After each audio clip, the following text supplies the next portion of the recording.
dans l'intérêt de la défense, ils peuvent être amenés à limiter ou à interdire l'exportation. Soyez les bienvenus.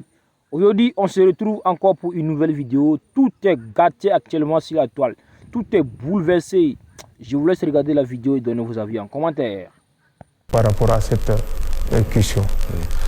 En décembre dernier, le président Assimi Goïta, alors président de la Confédération, avait dit que l'AES est prête pour une guerre de haute intensité. Pouvez-vous nous dire, Monsieur le Président, à quel niveau de préparation sommes-nous?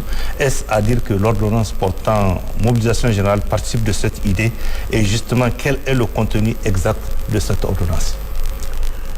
Vous avez bien dit, le général d'armée Assimi Goïta a dit que nous sommes prêts. Notre montée en puissance, je l'ai dit, n'est pas une vue de l'esprit.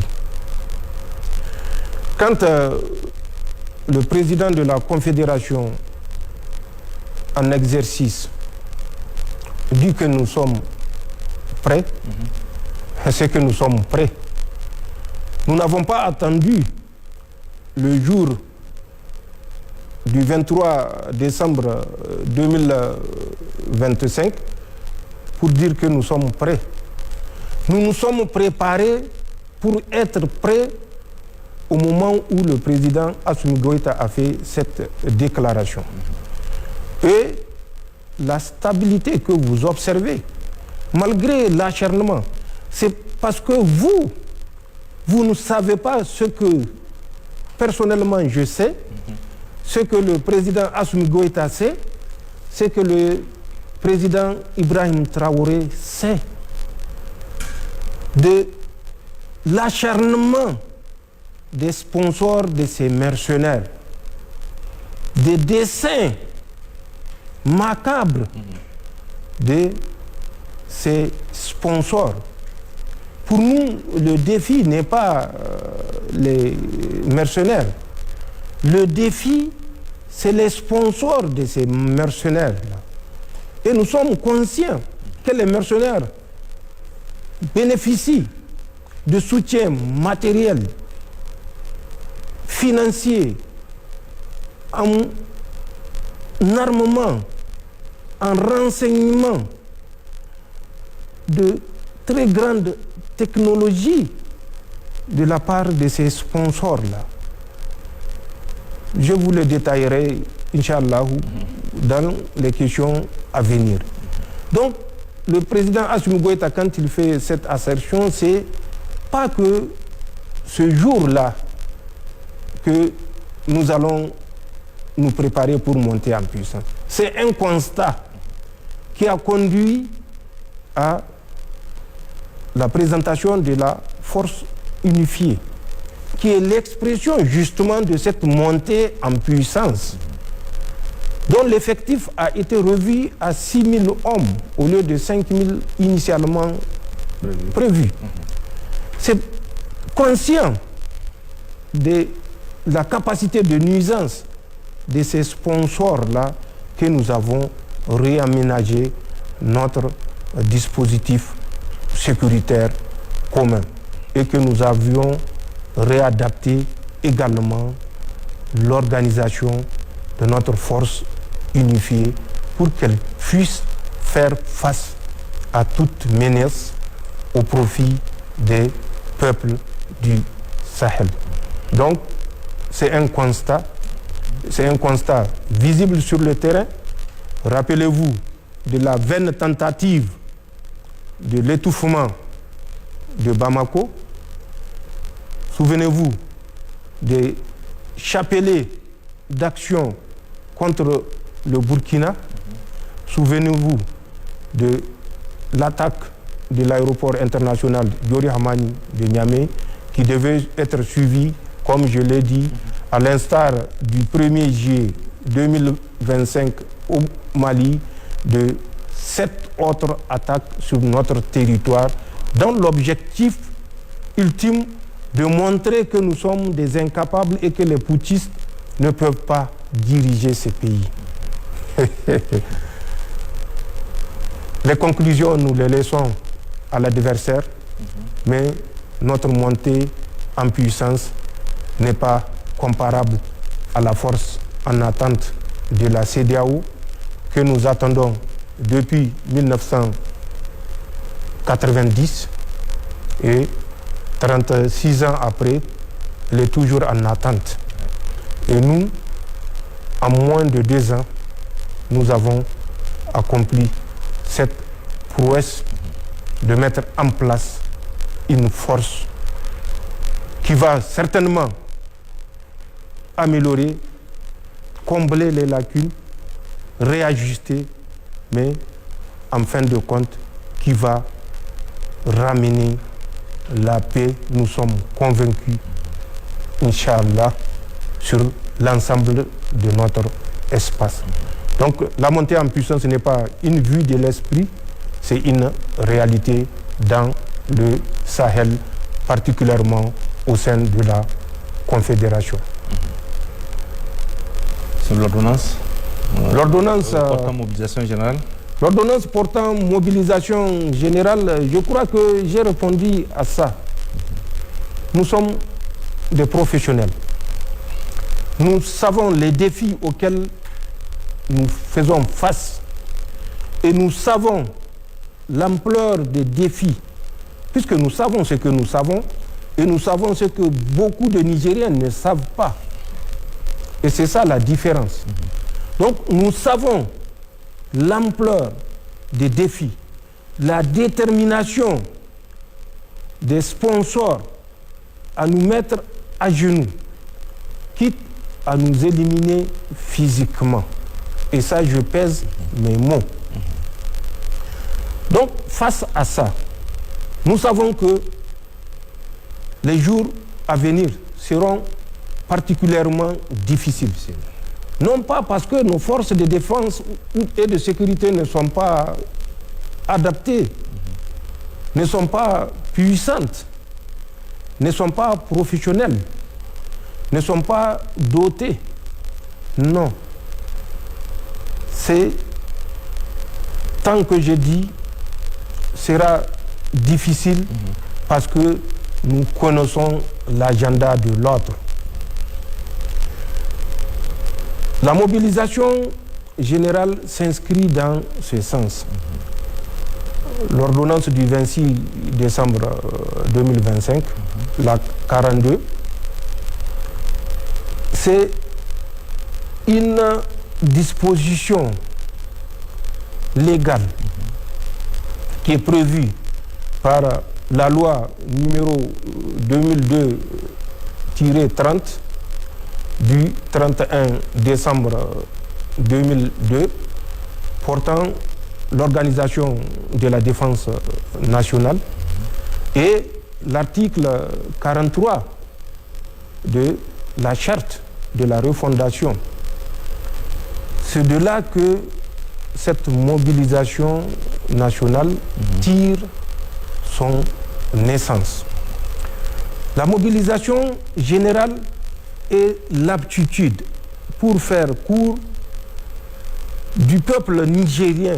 Je prends l'exemple du peuple nigérien, avec toutes ses composantes, les forces de défense et de sécurité, les institutions, le gouvernement. Quand je dis le gouvernement, toutes les structures, les ministères, la société civile, les grandes entreprises, les citoyens lambda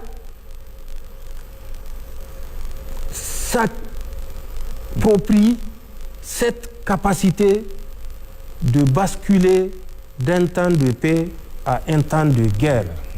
C'est ça la mobilisation générale.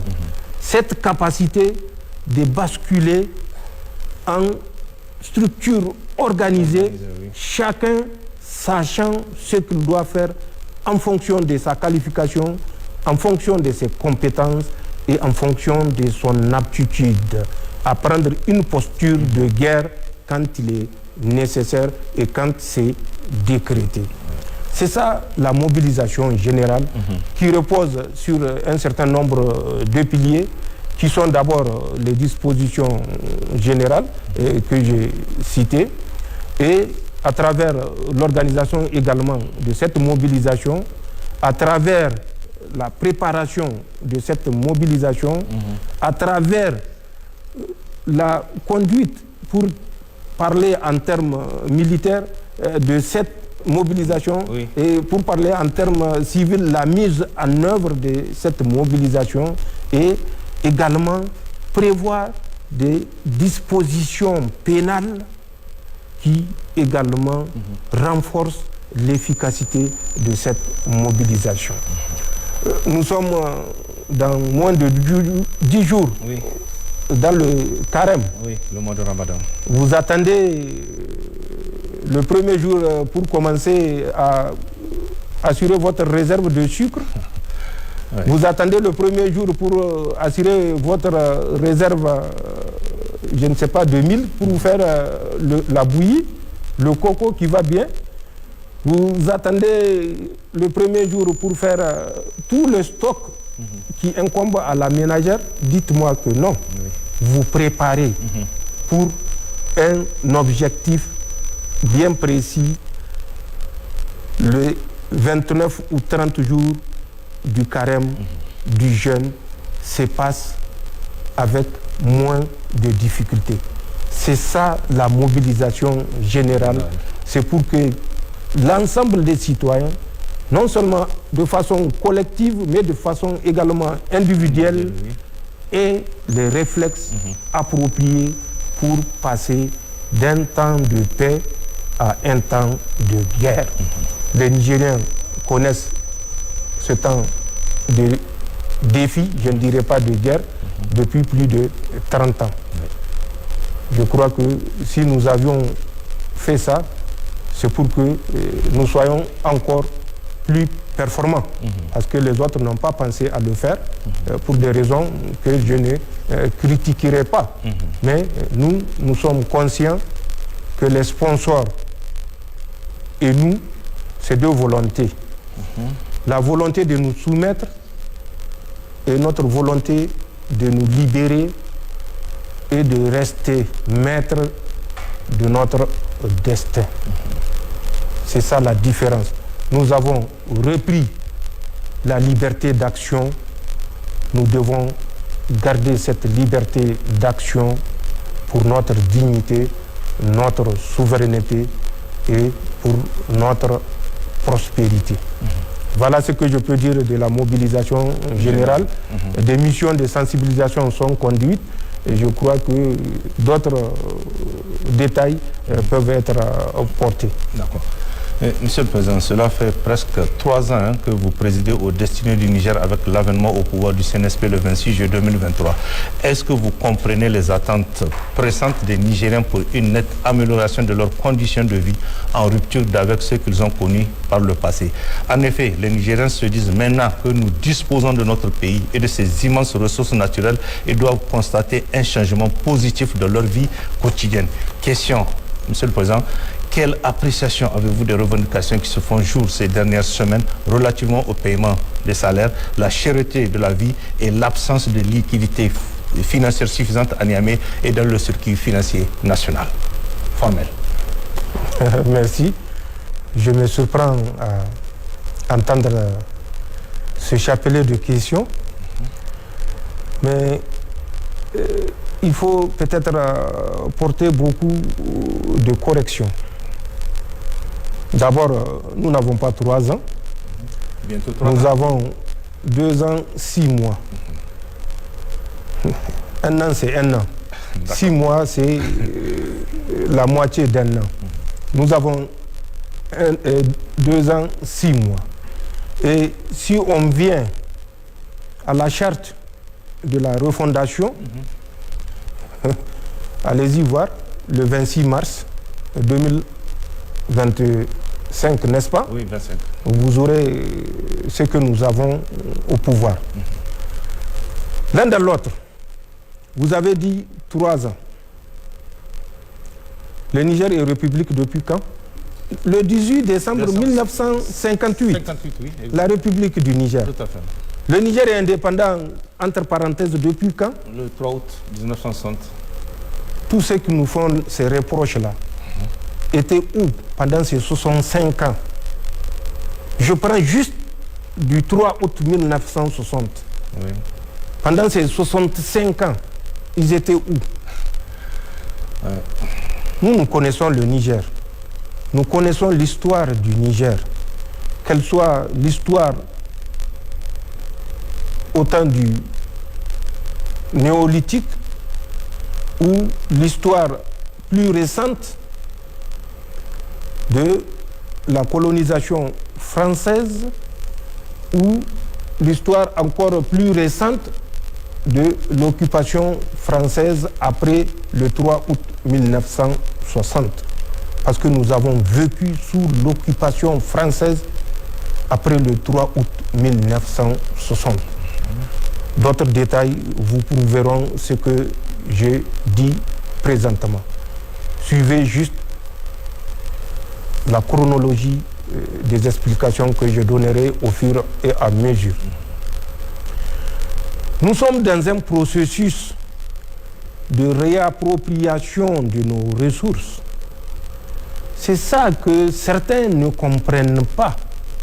Quand je les entends dire où passe l'argent de l'uranium, où passe l'argent du pétrole, où passe l'argent de l'or. Mais quand nous étions arrivés le 26 juillet 2023, combien de grammes d'or nous avons trouvé au Trésor national comme appartenant à l'État nigérien, donc appartenant à l'ensemble des Nigériens? Zéro. Quels étaient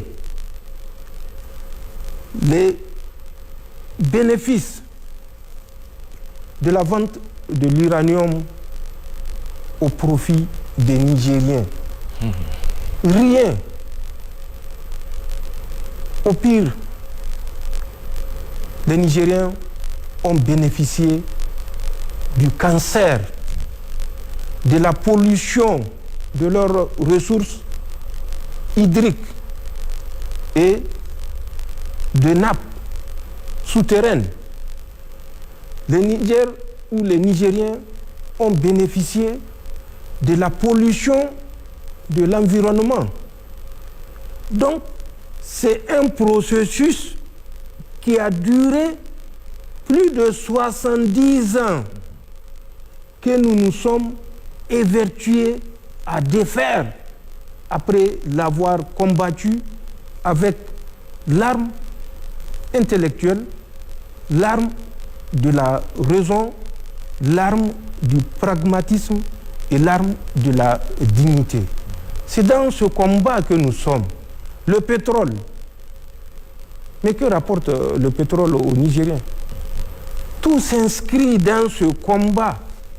Et c'est ce que nous faisons. Et c'est ce que nous n'avons cessé d'annoncer aux Nigériens. Il faut qu'ils comprennent que nous ne sommes pas à 100% maîtres de nos ressources naturelles ou autres. Et un peuple qui n'est même pas libre, qui n'est même pas maître de son destin,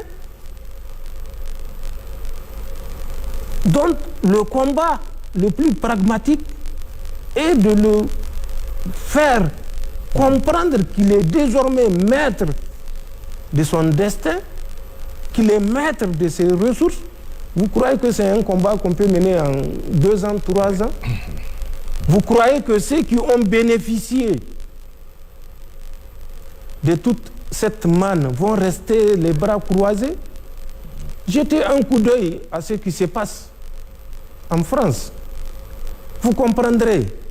C'est vrai, ils ont réussi à convaincre les Nigériens, et pas des moindres, que notre uranium a moins de valeur que de l'argile, que l'apport des oignons ou je ne sais pas de quelques feuilles de gabou ont plus de devises à procurer au Niger. Mais nous ne sommes pas naïfs. Nous savons que ça là c'est un narratif pour convaincre les Nigériens de l'inutilité de son uranium. Allez-y voir le fait d'avoir arrêté ce pillage. systématique. Allez-y voir l'effet que ça a produit dans la politique d'Emmanuel Macron. Et je le comprends en partie. Et c'est pourquoi je compatis à ce qu'il endure. Mais il aurait été plus sage d'accepter que l'uranium, depuis le 26 juillet 2023, est la propriété du Niger. Et que l'uranium est définitivement la propriété des Nigériens. Un partenaire sérieux qui ne méconnaît pas, qui ne vient pas avec l'esprit de pillage qui les a toujours guidés, qui ne vient pas avec l'esprit hautain, condescendant, mesquin vers nous, négocier, que ce partenaire comprenne que nous sommes disposés tant que ce n'est pas ces qualificatifs, ces critères qui le guident. Donc, nous nous approprions nos ressources. Nous remercions et félicitons les employés de la Somaïr, puisque la Cominac a été assassinée par les mêmes Français quand ils ont pensé que l'uranium n'a plus d'apport économique suffisant, où ils avaient choisi de ne pas investir pour réhabiliter les galeries de la Cominac. Ils l'ont purement et simplement abandonné, malgré le fait que les actionnaires qui sont d'autres nationalités aient versé l'intégralité des fonds destinés à la réhabilitation du site. Malgré ce fait, les Français ont refusé de continuer la réhabilitation du site pour nous laisser plus de 600 km de galeries en train de contaminer notre nappe phréatique. Et c'est à nous que je vois certaines organisations mettre en garde. C'est à nous que je vois certaines organisations donner un avertissement pour vous dire le degré d'immoralité qui conduit les affaires internationales aujourd'hui. Donc, que les Nigériens comprennent qu'on ne vit pas dans l'opulence, mais le combat que nous menons est justement celui de permettre aux Nigériens de vivre dans l'opulence. Actuellement, ce qui est des préoccupations alimentaires, je crois que nous avons tourné le dos et nous avons définitivement tourné le dos. Il faut que les Nigériens comprennent que d'autres Nigériens se sacrifient pour qu'on atteigne ces objectifs. C'est le cas des forces de défense et de sécurité, c'est le cas des employés, comme je l'ai dit, de la Somaïr, qui produisent ce uranium, et c'est le cas des Nigériens conscients, résilients, qui savent que le combat ne fait que commencer. Le combat est au début, parce que les défis sont énormes. Ceux qui pensent que ce qu'on n'a pas pu obtenir avec ou à travers le dialogue, c'est à travers un chapelet de grève qu'ils peuvent l'obtenir, c'est leur jugement. Mais ce n'est pas un jugement que je partage et ce n'est pas un jugement que les Nigériens partagent. Quand nous étions arrivés au niveau de l'éducation et de l'enseignement supérieur, nous avions trouvé des arriérés de 2021, 2022 et 2023. Au niveau de l'éducation, les contractuels de l'éducation ou de la santé, nous avions trouvé des arriérés de 8 mois. Nous étions soumis à un embargo sauvage où nos propres fonds ont été irrégulièrement et illégalement confisqués parce qu'il y a des laquais prêts à répercuter les ordres du Seigneur Macron. Nous avons malgré tout été imaginatifs. Nous avions déterminé, pris des décisions pour que tout développement se fasse à travers nos ressources endogènes. Puisque les ressources exogènes ne sont plus ou n'étaient plus à notre portée. Même les ressources endogènes qui étaient dans un circuit que nous ne contrôlons pas ont été mises hors de notre portée. Malgré tout, nous avons réussi, au moment où je parle, à ramener ces arriérés-là à peut-être fin 2025. Que ce soit les étudiants, je le comprends, qui ont besoin de bourses pour survivre, que ce soit les enseignants, qui ont également des familles à charge, mais ils disent et qu'ils comprennent, nous sommes 27 millions. Sur les 27 millions, il y a moins de 200 000 qui ont un salaire mensuel. Les 27 millions, c'est à travers l'investissement que l'État fait qu'ils sentent que l'État existe, qu'ils sentent que l'État est là pour leur faciliter la vie.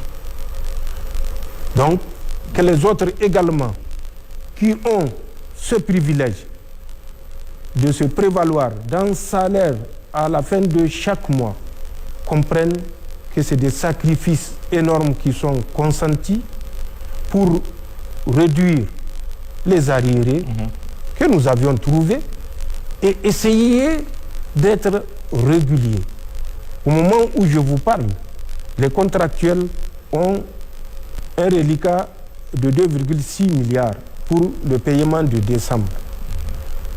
Et les bourses, je crois, c'est 444 millions pour décembre. Donc nous sommes conscients, nous suivons, mais qu'ils comprennent que c'est le moment de sacrifice. De la même façon que nous nous sommes évertués à réduire les mois d'arriérés qu'ils avaient à notre arrivée et sous embargo, ce n'est pas avec plaisir que nous accusons des retards d'arriérés.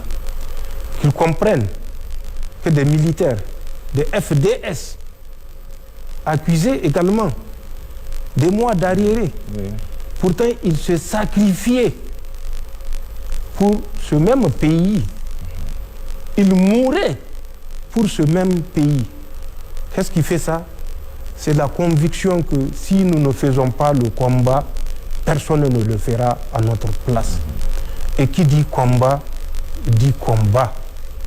C'est la lutte. La lutte, ce n'est pas dans un salon qu'elle se mène. La lutte, elle est matérielle, elle est physique, elle est morale. Il faut que les gens comprennent ceci pour que tout ce qui arrive en retard ne soit pas pris comme un défi, comme une manifestation de mauvaise foi, mais comme un défi circonstanciel, comme un défi conjoncturel. Et c'est ce que j'ai à dire par rapport à votre question. D'accord. Monsieur le Président, en ces moments difficiles pour tous, vous venez de le dire, beaucoup de nos compatriotes pensent qu'il faut revoir le train de vie de l'État pour faire les économies nécessaires en vue de s'adapter à la situation conjoncturelle. On parle notamment du parc auto de l'État, des multiples cérémonies financées par l'administration et de certaines missions à l'intérieur comme à l'extérieur du pays. Ma question est de savoir comment votre gouvernement appréhende cette situation, Monsieur le Président. Pour répondre à votre question, je vais caricaturer. Vous savez, vous avez une connaissance sur la mythologie gréco-romaine. Mythologie gréco-romaine. Les dieux Zeus, Apollon, les Héra, les Aréna, les Christina, ou les nymphes de montagne, telles que la mère de Achille, Thétis, ou Écho, pour vous parler de Écho. Écho est une nymphe de montagne dans la mythologie gréco-romaine. ECHO a commis l'imprudence de s'immiscer dans l'affaire d'un couple. Ce couple-là, dans leur mythologie, c'est le dieu Zeus et sa femme Hérat. Echo, cette nymphe, a diverti Hérat, l'épouse de Zeus. Et pendant ce temps, Zeus a triché dans une relation extra-conjugale. Quand Hérat a découvert le jeu trouble que Echo a joué, elle l'a maudite en lui lançant un sort comme quoi toute sa vie elle ne pourra construire une phrase d'elle-même. Elle passera le restant de sa vie à répéter les derniers mots de la phrase d'autrui.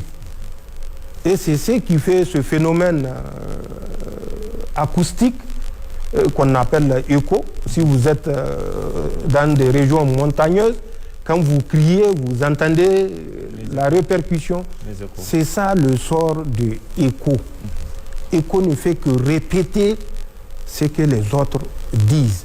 Et même répéter, ce n'est pas l'intégralité, c'est les derniers mots de ce que les autres disent. Suivez ce que je vais dire.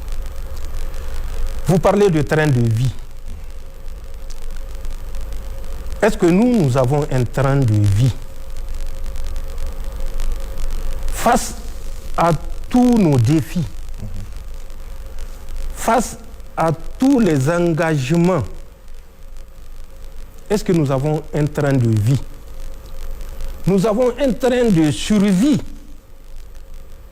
Et c'est ça que je veux que les Nigériens comprennent. Nous n'avons pas de train de vie.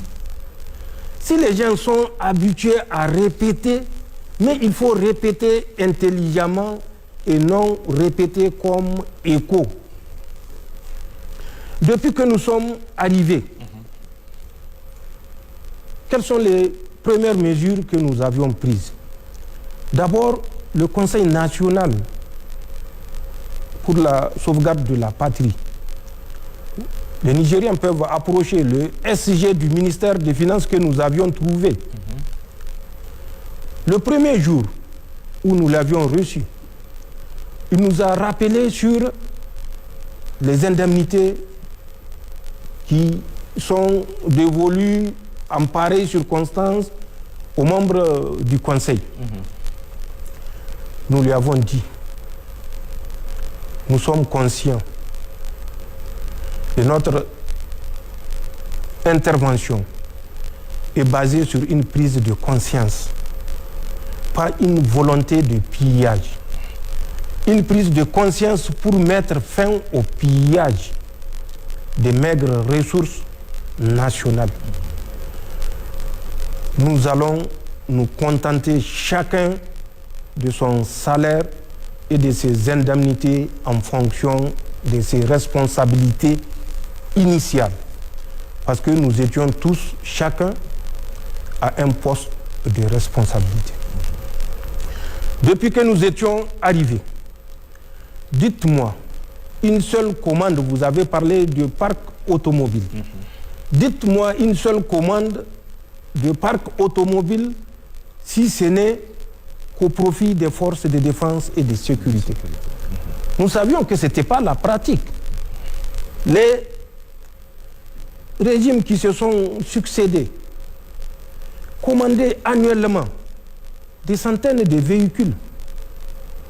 Je dis annuellement, des centaines de véhicules.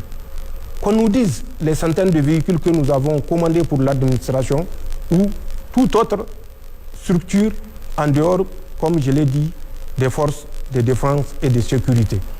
Mieux, nous avions instruit que tous les contrats de louage soient suspendus, annulés même, nous avons instruit pour que tous les conseillers, près de 7000 conseillers, vous prenez de la présidence, la primature, l'assemblée de l'époque, c'est près de 7000 conseillers et à la charge des ressources nationales. Nous avions suspendu. À l'état actuel, vous mettez tous nos conseillers, on ne fait pas 200. Là où nous avons annulé 7000. Les différents directeurs, allez-y vous renseigner.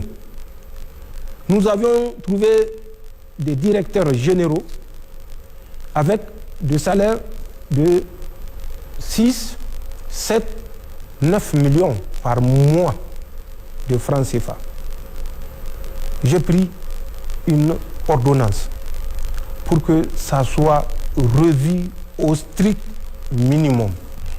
Celui qui peut servir son pays, le serve.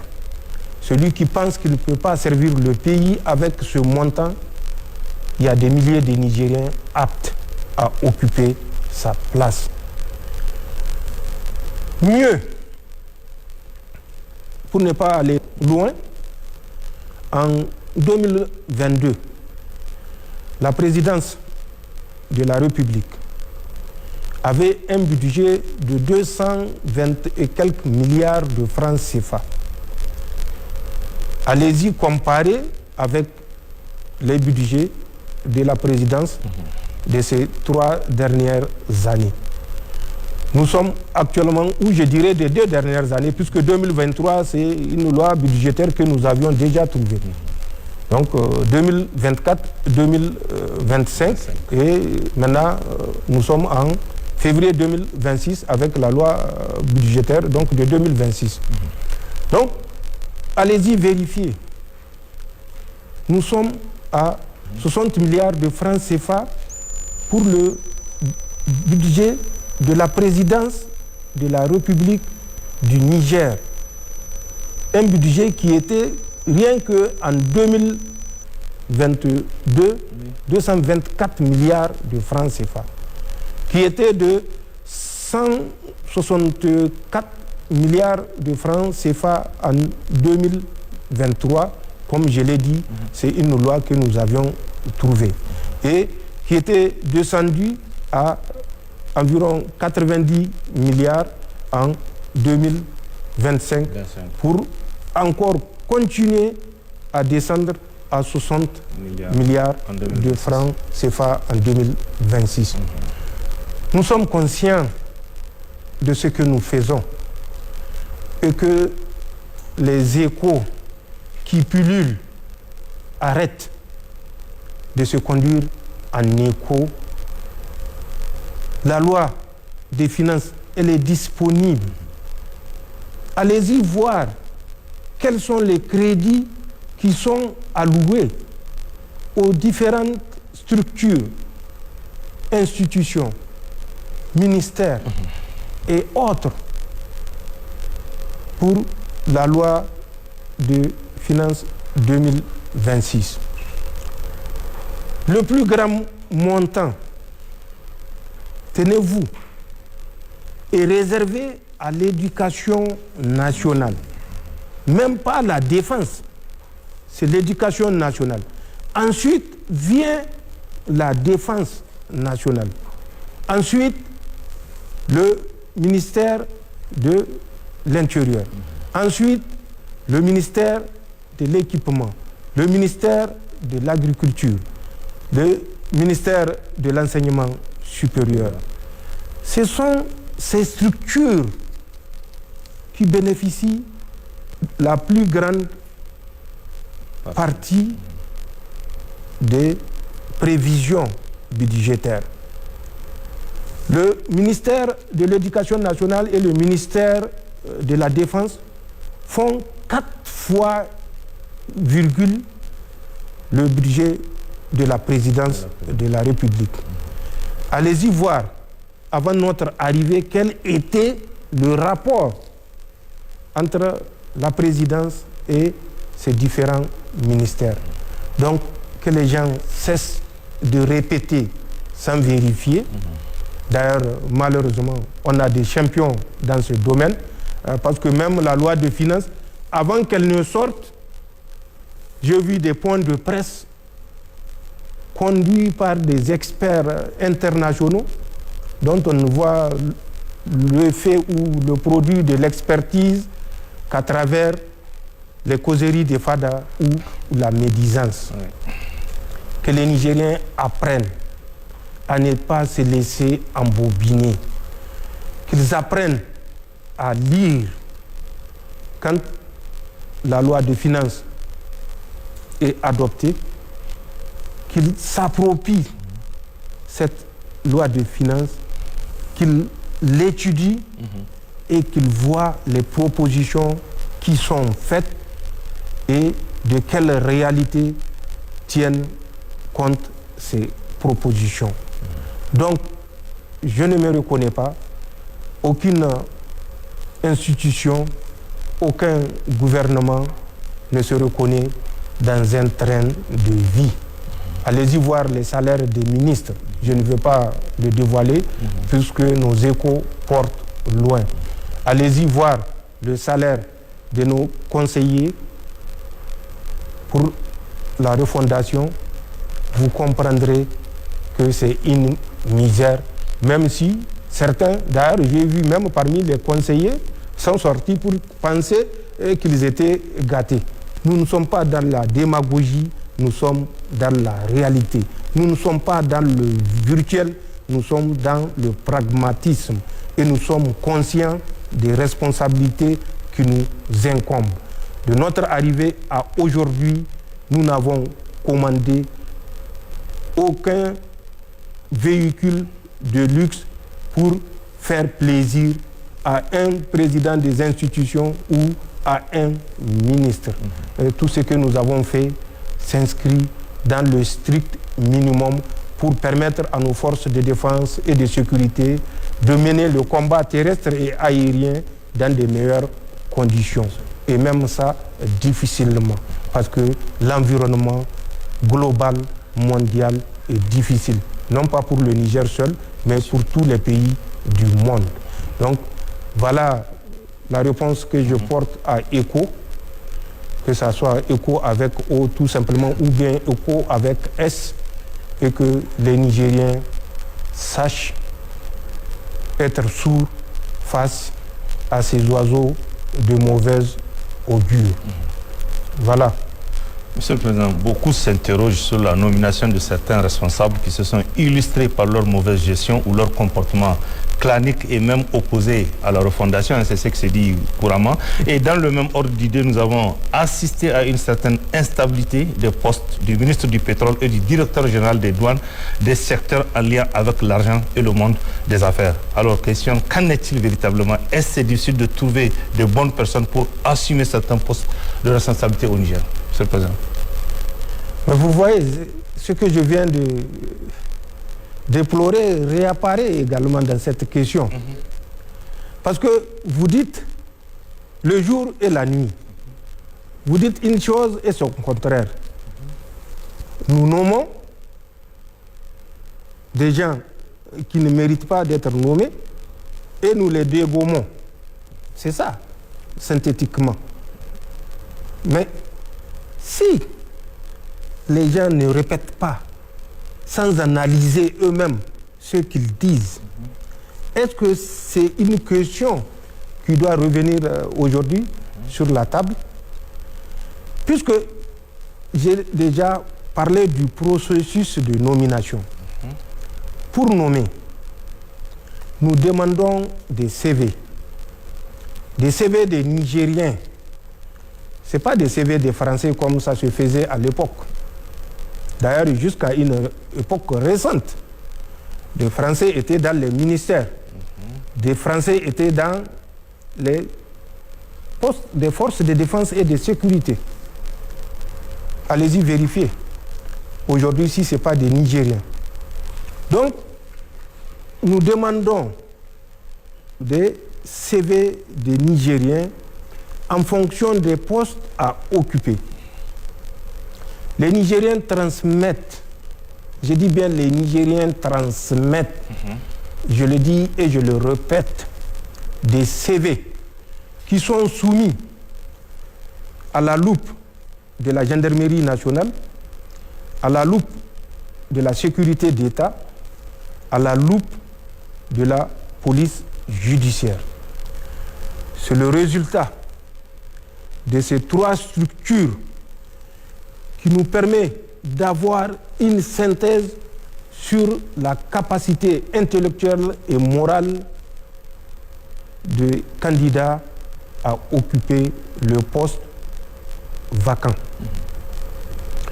Une fois cette étape franchie, nous prenons l'acte pour nommer le meilleur candidat, en tout cas face aux trois synthèses que nous recevons.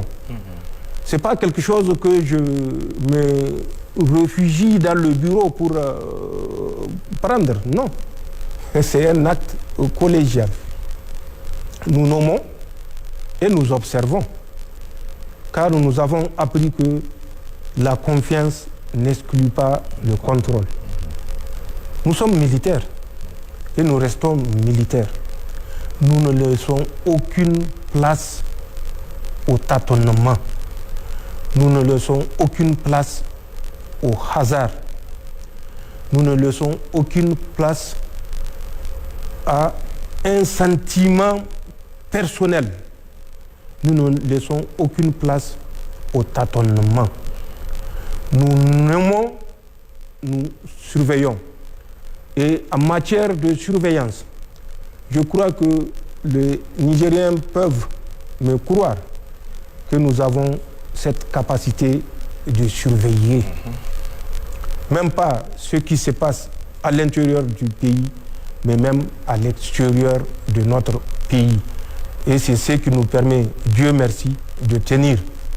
Donc nous surveillons l'exécution, puisque chacun a un cahier de charges, chacun a des tâches spécifiques, chacun a des objectifs à atteindre.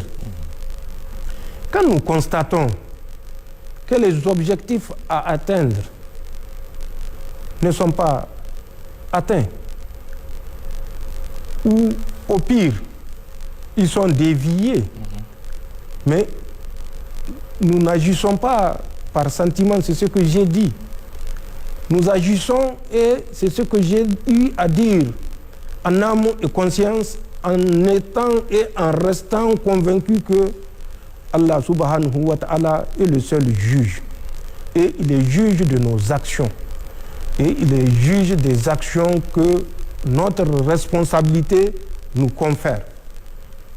Nous ne tergiverserons pas à démettre tout celui ou celle qui ne répond pas ou qui ne satisfait pas aux conditions, malgré le passage à travers le filtre, donc aux objectifs qu'on lui a fixés.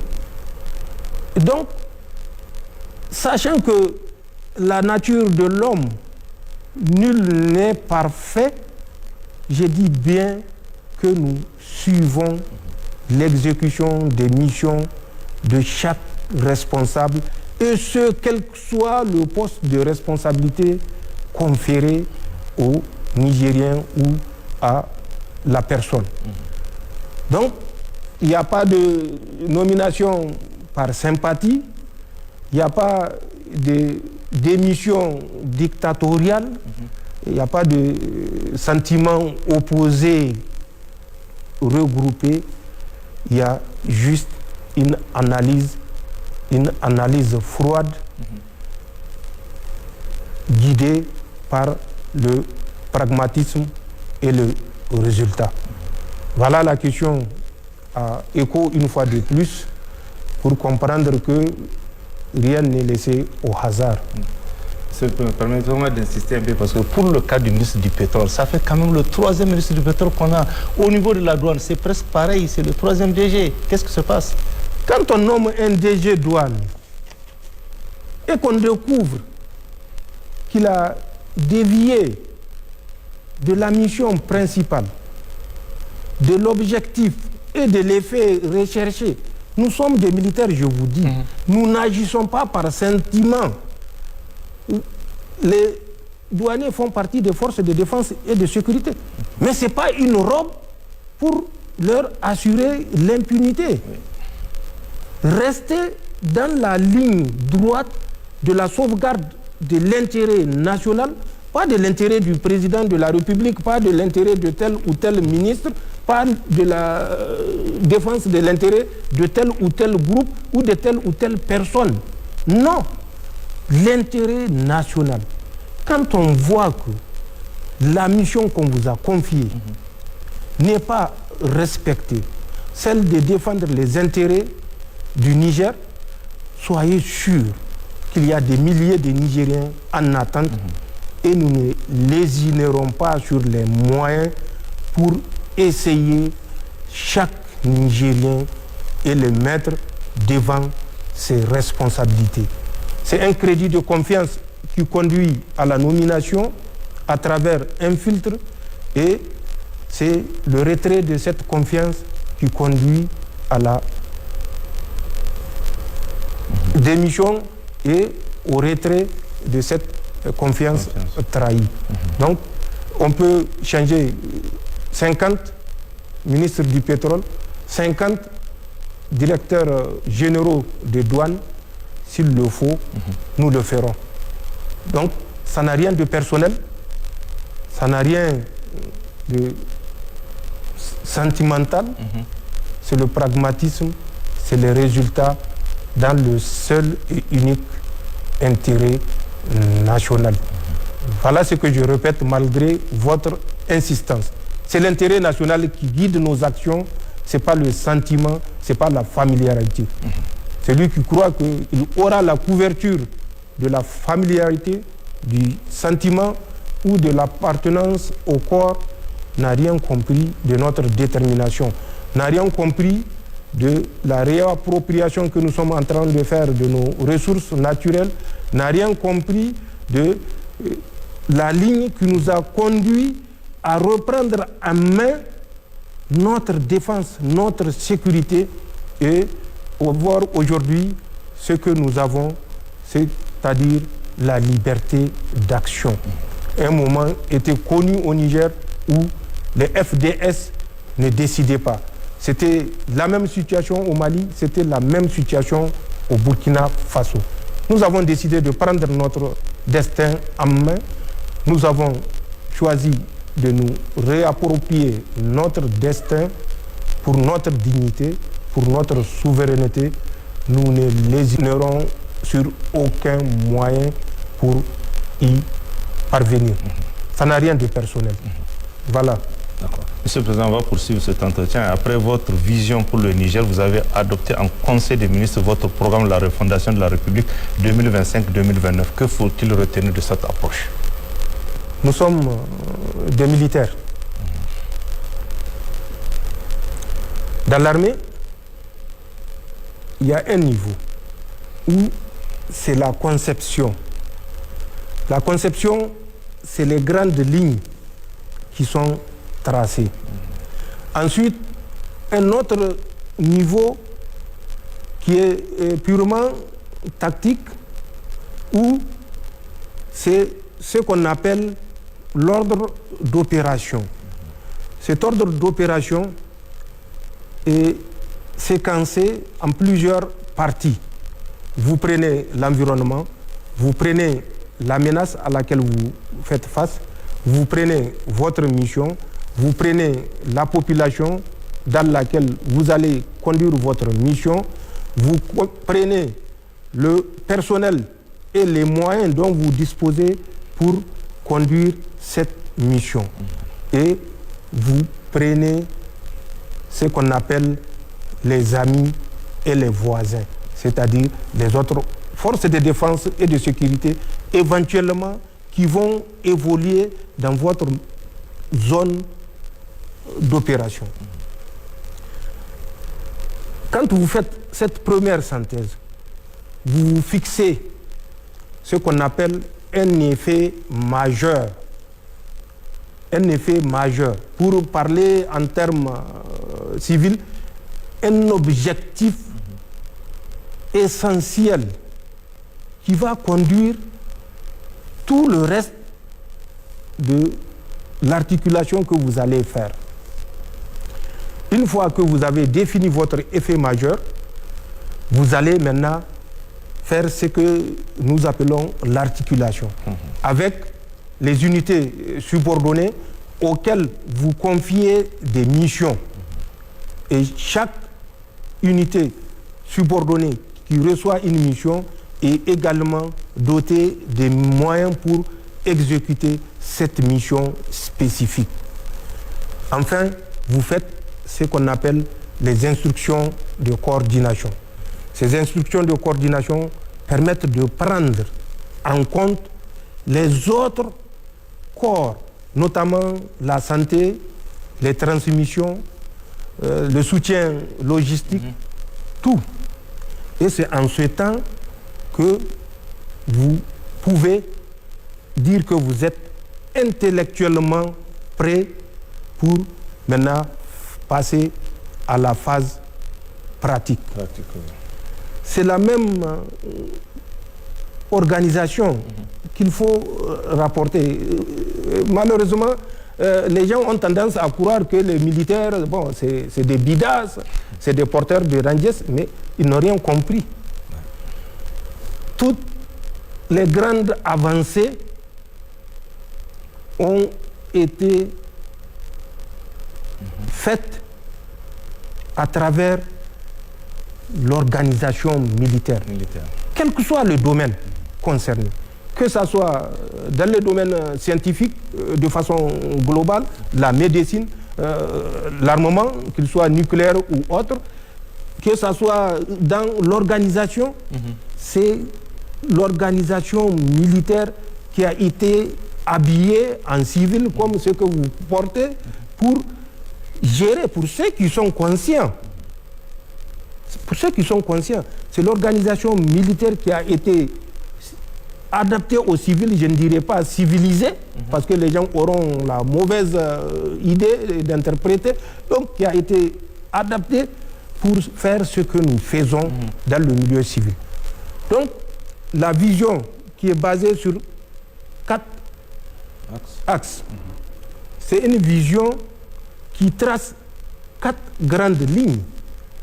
Mais ces grandes lignes-là, elles sont destinées à tout le monde.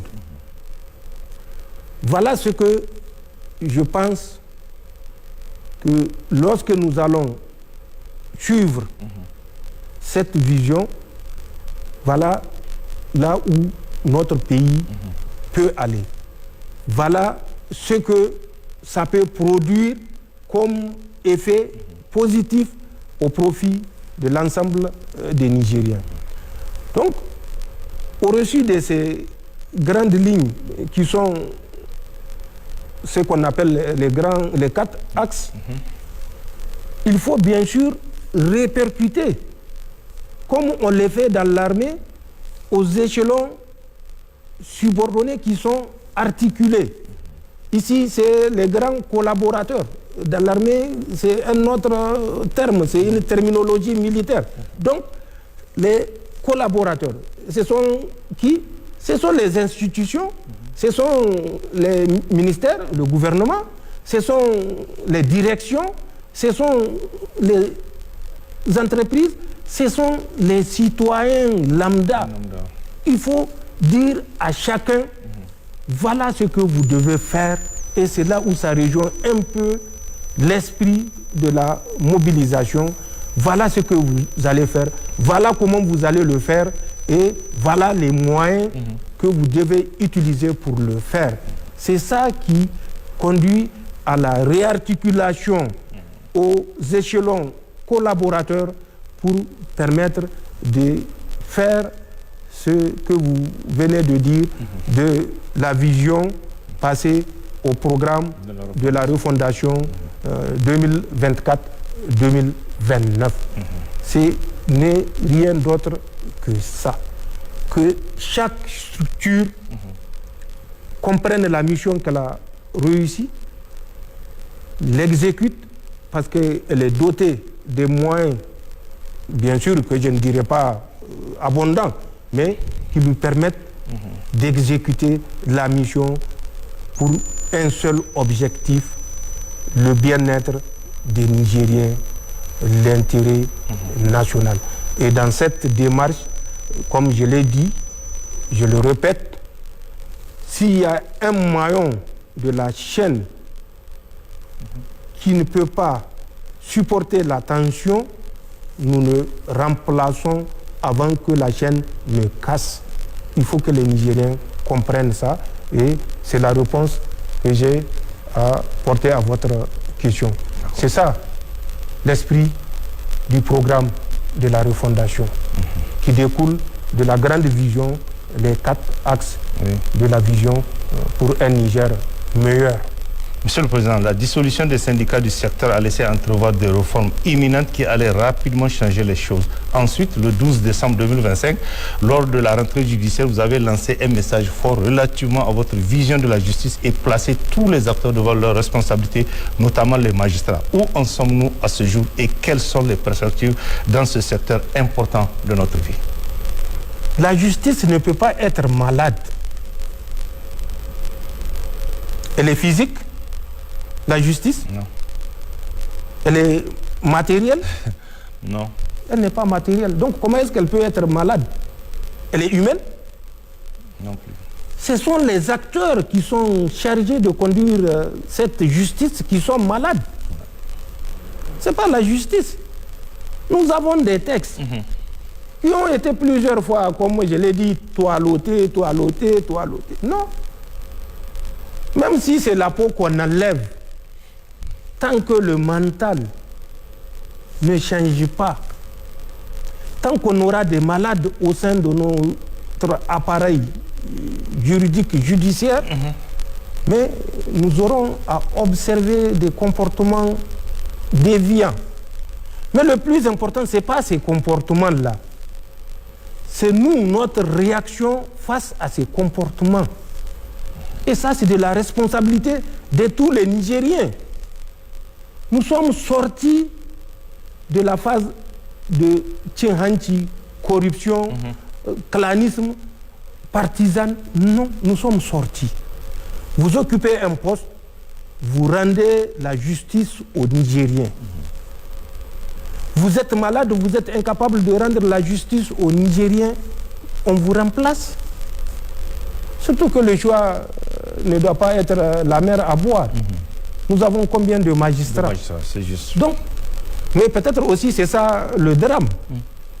Quand la possibilité de choisir, vous vous rappelez les cours au collège, où on met des boules coloriées, donc la probabilité. C'est ça.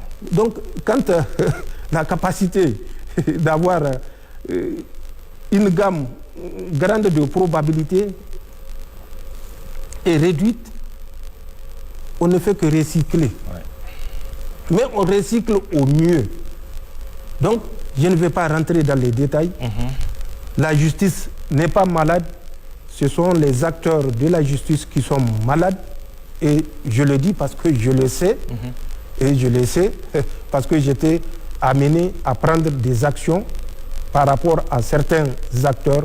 Donc, tant que nous fermerons les yeux, tant que les Nigériens vont croire que le magistrat est au-dessus de la loi, les acteurs de la justice sont au-dessus de la loi, les membres du gouvernement ou autres sont au-dessus de la loi, nous n'irons nulle part. Le problème, ce ne sont pas nos textes, ce sont nos acteurs chargés de mettre en application ces textes. Allez-y voir les surnoms qui sont attribués à certains magistrats. vous comprendrez l'ampleur de la tâche. Aujourd'hui, ici au Niger, Monsieur le Président? Non, des noms avec lesquels on les a trouvés. Ok. Je n'ai pas besoin de le dire. Donc, des noms avec lesquels on les a trouvés. Parce qu'il s'est distingué particulièrement par ses proportions et ses propensions. C'est ça que nous devons combattre, tous ensemble. Nous avons eu des faits divers, vous vous rappelez. Un magistrat qui a eu maille à partir avec un concurrent chez une copine et qui dit quoi? Qu'est-ce qu'il dit? Vous êtes au Niger, vous étiez au Niger, non? Vous parlez outrage du cas... à magistrat. Ah, oui, le cas qui s'est passé récemment à Difa. Pas récemment, il y a récemment, en 2024, mais avant ça, ça avait cours. C'est des comportements comme ça que nous avons choisi d'éradiquer. Un magistrat, parce qu'il a une copine en partage avec un compatriote, pense qu'il peut prendre son véhicule et l'écraser. Ouais. Ce n'est pas un fait divers ici qui a couru pendant combien de temps? Donc c'est ce type de comportement qui gangrène la justice. Et c'est à ce type de comportement que nous devons faire face.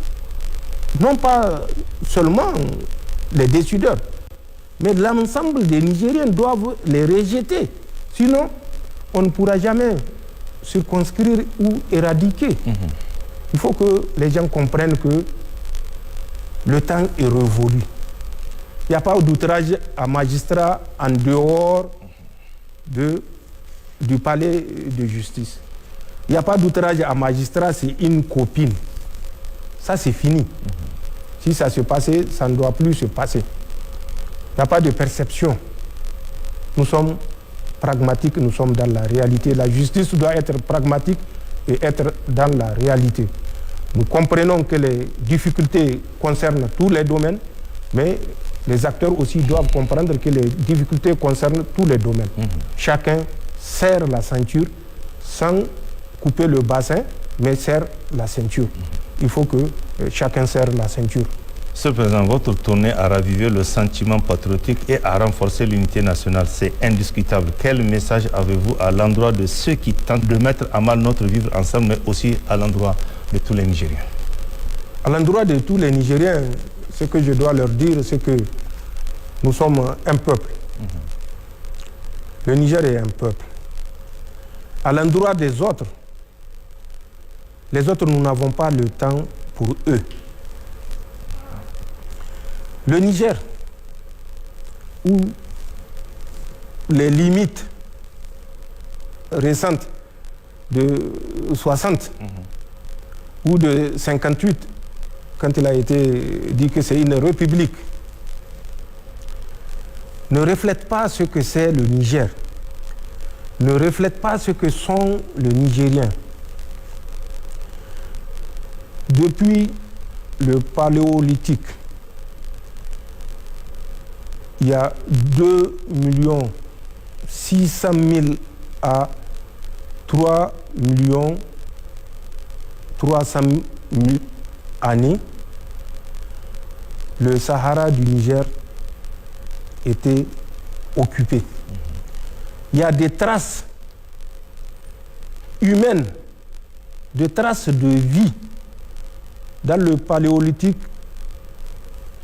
inférieur.